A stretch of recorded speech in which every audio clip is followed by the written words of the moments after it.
આમ આદમી પાર્ટીના સર્વેસર્વા એવા કેજરીવાલ સાહેબની ખોટી રીતિ નીતિથી ધરપકડ કરવામાં આવી છે, જેના ધરપકડના વિરોધમાં ભારતીય જનતા પાર્ટીના તાનાશાહી નીતિ સામે ભુજ મધ્યે વિરોધ પ્રદર્શન કરવામાં આવેલ 23મી માર્ચના રોજ પશ્ચિમ કચ્છ અને પૂર્વ કચ્છના આમ આદમી પાર્ટી કચ્છના કાર્યકરો તથા કોંગ્રેસના કાર્યકરો સાથે મળીને ભુજ જ્યુબિલી સર્કલ પાસે ઉપસ્થિત રહી શાંતિરેલીનું આયોજન કરેલ।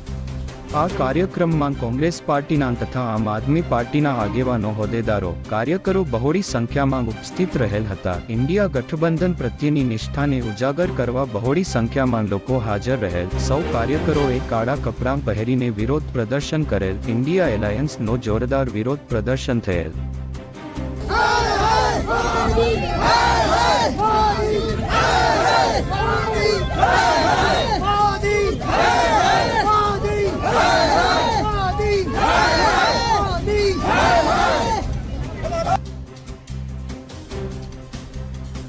गली गली में शोर है, भारत सरकार